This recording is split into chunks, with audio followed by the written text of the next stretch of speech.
All right, hey, how everyone's doing? Tuesday, I got my yellow t-shirt on. Happy t-shirt because it's good. It's good to be alive, to be able to trade.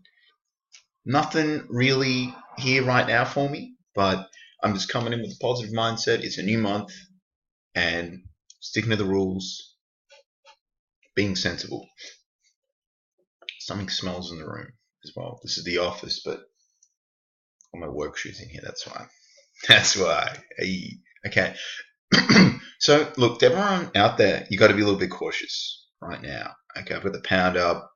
It's a downtrending chart, but I sort of mentioned this, and it was I didn't really want to trade because it's too messy, all Brexit and everything out there. So, like, I was taught by James Kensington and Morgan Peters, so they're into technicals. They really don't care for the the news. But as you progress as a trader, you need to have, even if it's like a subconscious awareness, you need to sort of say, you might watch the news or whatever, and I'm talking about financial news. I'm not talking about like normal news and CNBC. I'm not talking about that either. So you sort of want to have an understanding of the geopolitical situation as well.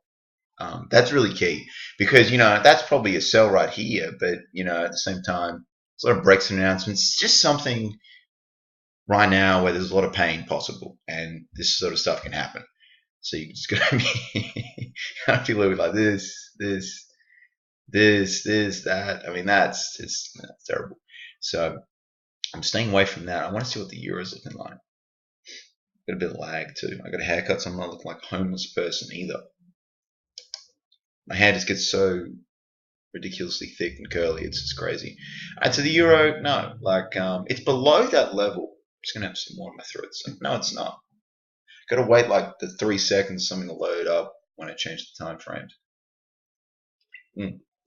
Like both Connor and myself, we did the podcast Sunday actually. Man, it's Tuesday, and our thoughts are bearish for the Euro US dollar. Long term sort of downtrend from August or so, and I've traded this. I traded that.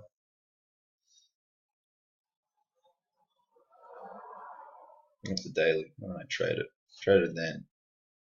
Thought I traded it again as well, to be honest. I haven't done the little arrow thing. Like, I took a nice little chunk. I thought it was in October.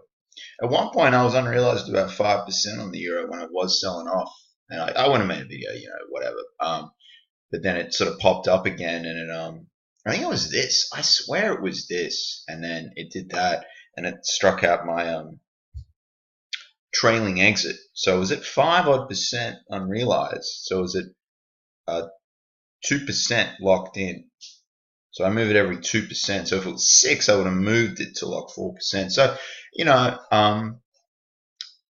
mean, that was a really good trade. But the problem I still really have is I take winners a little too early.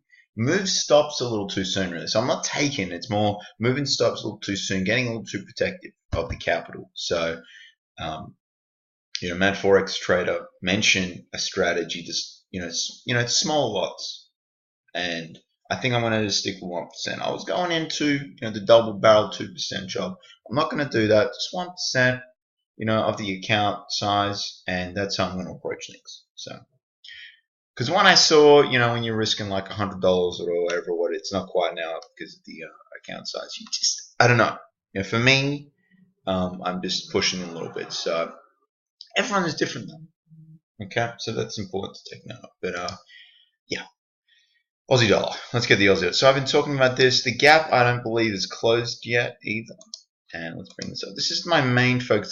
There's a few reasons for this. So the China trade war with the US, it's looking a little more positive.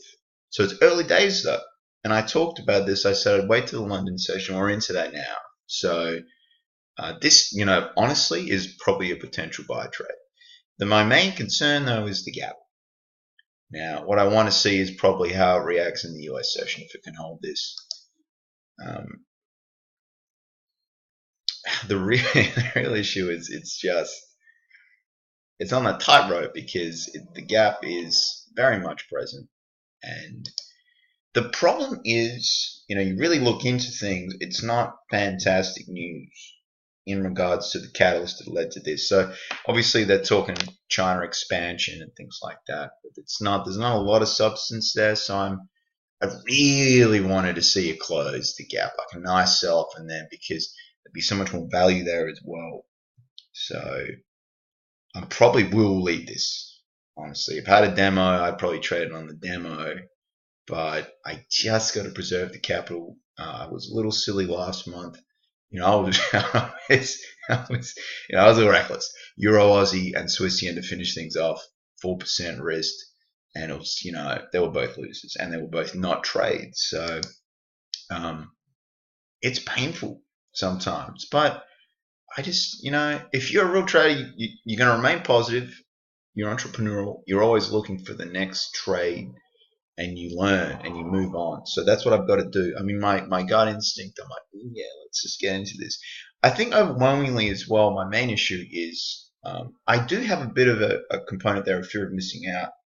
And, if this could run to 75, I mean, if it does, it does. I want to see the gap close in the US session. I really do.